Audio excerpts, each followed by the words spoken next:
একেবারে নামাজের 13 ফরজ থেকে শুরু করব। এগুলো যদিও জানি, কিছু জায়গায় আরো বুঝতে হবে। নামাজের ফরজ 13টি, নামাজের বাইরে 7টি ফরজ।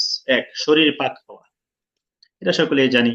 যত ধরনের নাপাকি আছে, পায়খানা, পেশাব বা আদার্স, শক্ত, হালকা, পাতলা, সব নাপাকি থেকে পাক হওয়া। দুই, কাপড় পাক হওয়া, যেন বুঝতে হবে এটা।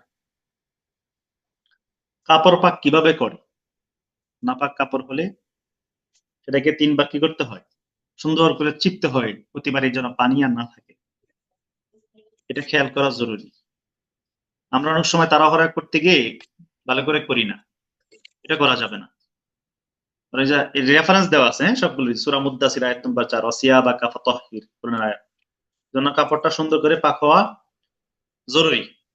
আপনি যে জায়গা কি বলে, যে কাপড়টা পরবেন, বিশেষ করে যত ধরনের কাপড়, আপনি 2টা পরেন, 3টা পরেন, সবগুলোই পাক হওয়া জরুরি, মনে রাখতে হবে।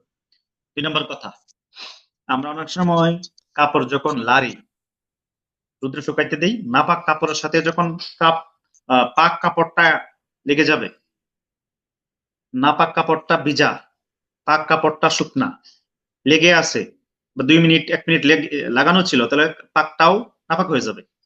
বুঝবেন মাসালা ভালো করে। অথবা নাপাক কাপড়টা শুকনা কিন্তু পাক কাপড়টা ভিজা, আর 2টা লেগে আছে, তাহলে নাপাক পাকটাও নাপাক হয়ে যাবে। মাসালা বুঝতেছেন আমার ভাই? আপনারা বুঝতেছেন? জি জি। খুবই জরুরি, কিন্তু সেন্সিটিভ মাসালা, এগুলো তো আপনারা মানে খুঁজে পাওয়া টাফ। যেহেতু আমি ফটো নিয়ে কাজ করি, মানুষ আমার কাছে ফোন করে বা আসে, হুজুর, আবার বলেন, একটু বলেন। সেটা হচ্ছে যে নাপাক এবং পাক কাপড় যদি একসাথে একটার সাথে একটা লাগে, তাহলে এটা নাপাক হয়ে যাবে, পাক কাপড়টা শুকনা শুকনা লাগলে পাক নাপাক হবে না। হবে না। হ্যাঁ, শুকনো শুকনো লাগে, সমস্যা নেই। কিন্তু যদি একটা ভিজা থাকে, যে কোনো একটা, দেন তখন পাকটাও নাপাক হবে।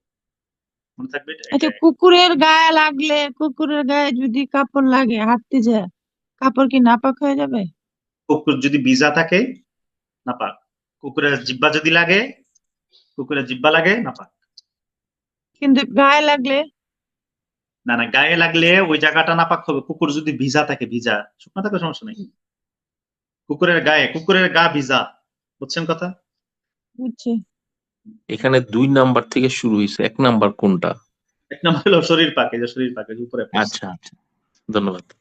শরীর পাক হওয়া বলছি।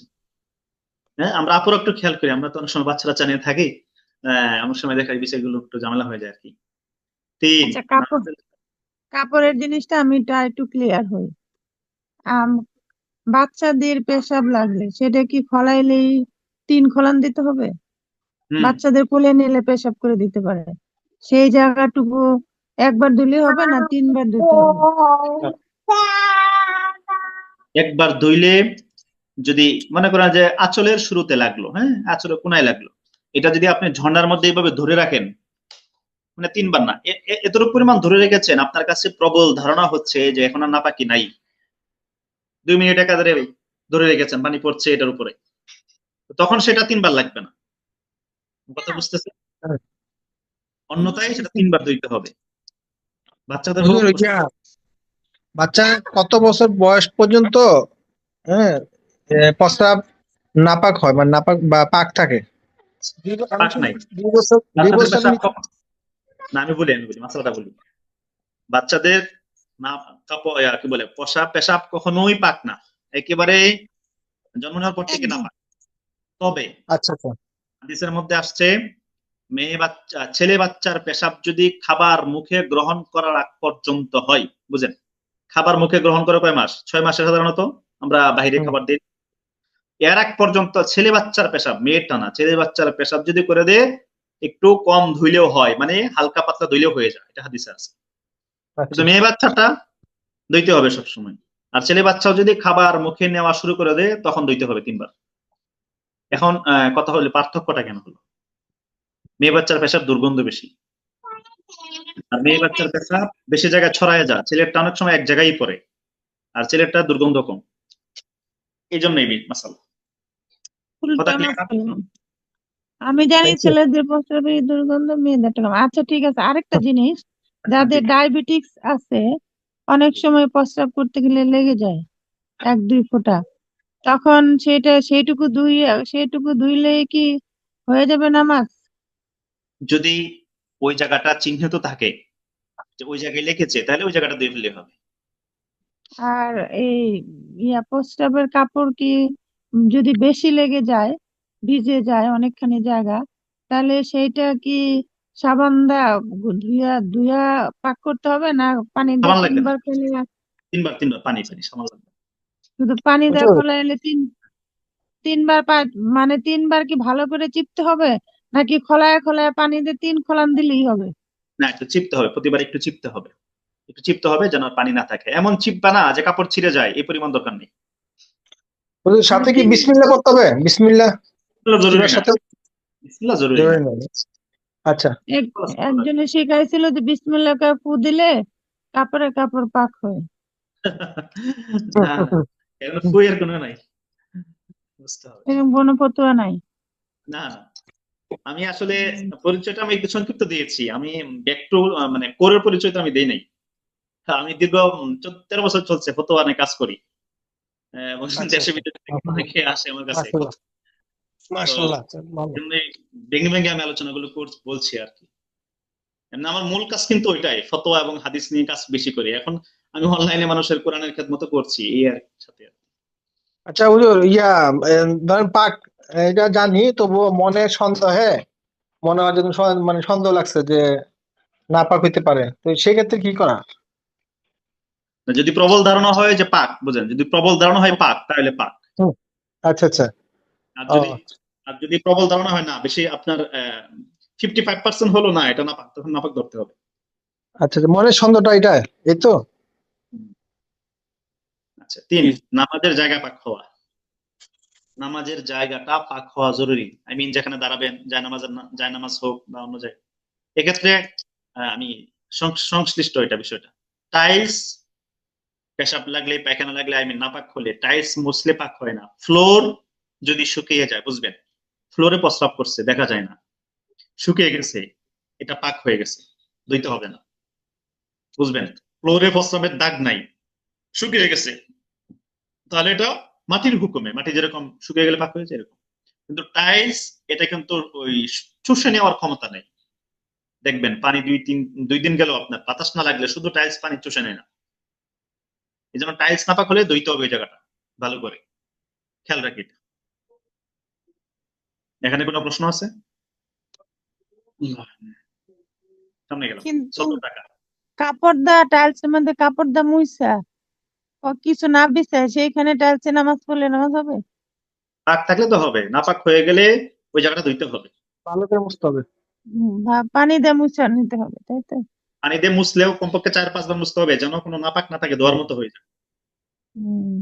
ঠিক আছে হুজুর। 17 টাকা, এটা সবচেয়ে জরুরি। অর্থাৎ পুরুষগণের নাভি হতে হাঁটুর নিচ পর্যন্ত, মহিলাদের চেহারা কবজি পর্যন্ত 2 হাত এবং পায়ের পাতা ব্যতিরেকে সমস্ত শরীর ঢেকে রাখা। বুঝেন, আমি দুইভাবে মাসালাটা বুঝাবো। আচ্ছা, আমার একটা প্রশ্ন আছে যে মহিলাদের নাকি পায়ের পাতাও ঢাকতে হবে। আপু আপু বলছি, আমি সবই বলতেছি। এই যে 2টা বিষয় বললাম না, পুরুষেরটা বলি। পুরুষরা নাভি থেকে হাঁটু পর্যন্ত ডাকবে। প্যান্ট বা ট্রাউজার পরা অবস্থায় যখন নামাজ পড়েন, অনেকের দেখবেন ওই সেজদা দেওয়ার সময় ওই নাভি থেকে নিচের অংশ ওই দিক থেকে খুলে যায়, নামাজ হবে না। কারণ নাভি থেকে ডাকতে হবে মানে নাভির সামনে হোক আর পিঠের অংশ হোক, পুরাটাই নাভির থেকেই ধরা হয়েছে। এটা খেয়াল রাখবেন ভাইয়েরা, এই পুরাটাই ঢাকা থাকতে হবে সর্ব অবস্থায়। 3 তাসবি পরিমাণ যদি খোলা অবস্থায় থাকে তাহলে নামাজ হবে না। শেষ এটা।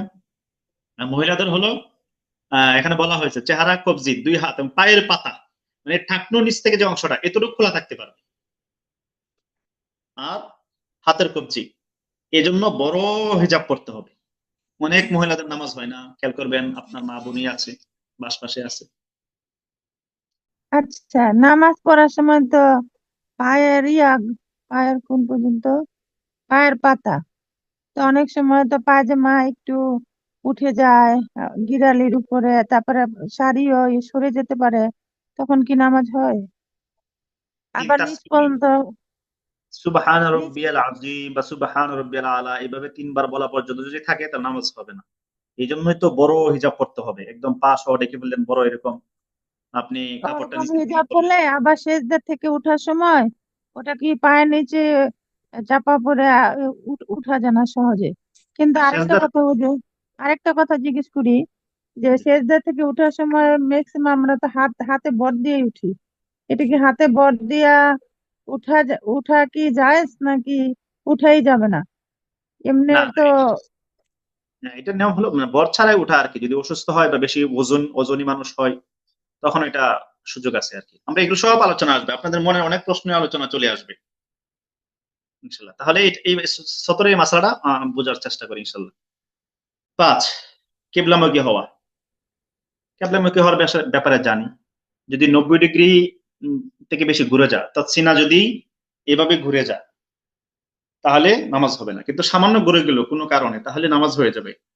6, ওয়াক্ত মতো নামাজ পড়া। নামাজটা ওয়াক্ত মতো পড়তে হবে। ফজর নামাজে বেশি ঝামেলা হয়, আমরা ঘুম থেকে উঠতে উঠতে অনেক সময় দেখা যায় সূর্য উঠতেছে আমরা নামাজ পড়ছি, হবে না। খেয়াল করতে হবে ভালো করে, ওয়াক্ত বুঝতে হবে। অন্তরে নির্দিষ্ট নামাজের নিয়ত করা 7 নম্বর ফরজ নামাজের বাইরে। অন্তরে নির্দিষ্ট নামাজের নিয়ত করা, যে নামাজটা পড়তে যাচ্ছেন সেটা নিয়ত করা। এখানে বলা হয়েছে অন্তরে, বুখারী শরীফের 1 নম্বর হাদিস এটা, অন্তরে ইন্নামাল আমালু বিন্নিয়াত। কিন্তু অনেকেই ভুল করে আরবিতে গিয়ে বলে, আরবিতে বলা ভালো, কিন্তু যদি তাকবিরে উলা ছুটে যায়, আরবিতে বলা জরুরি না। অনেকে নিয়ত বলতে বলতে তাকবিরে উলা ছুটে যায়। তাকবিরে উলা মানে আল্লাহু আকবার বলে ইমাম সাহেব শুরু করেছে, সাথে সাথে শুরু করা, এটা তাকবিরে উলা। কেউ কেউ বলেছেন ইমাম সাহেব আল্লাহু আকবার বলে শুরু করার পরে যে একটু চুপ থাকেন, পরে যে আলহামদুলিল্লাহ শুরু করেন, এইটুক জায়গার মধ্যেও যদি কেউ শরীক হতে পারে তাহলেও সে তাকবির উলা পেল। কিন্তু অনেকেই দেখবেন যে নাওয়াইতু আন উসাল্লিল্লাহি তাআলা রাকাতাই সালাতাল, যেগুলো বলতে বলতে ওইটা তাকবির উলা চলে যাচ্ছে। অনেকেই এসে ইমাম সাহেবকে রুকুতে পান, হ্যাঁ উনি মাঝ দেরি হয়ে গেছে, দেখা যায় উনি ওটা বলতে বলতে রুকু চলে যাচ্ছে। কোনোভাবেই কাজ করা যাবে না। আপনি মসজিদে গিয়েছেন নামাজ পড়ার জন্য, মুসাল্লায় দাঁড়িয়েছেন, নামাজে দাঁড়িয়েছেন, নির্দিষ্ট নামাজের নিয়তটা অন্তরে আছে। হ্যাঁ, নিয়ত মানে অন্তরের কাজ।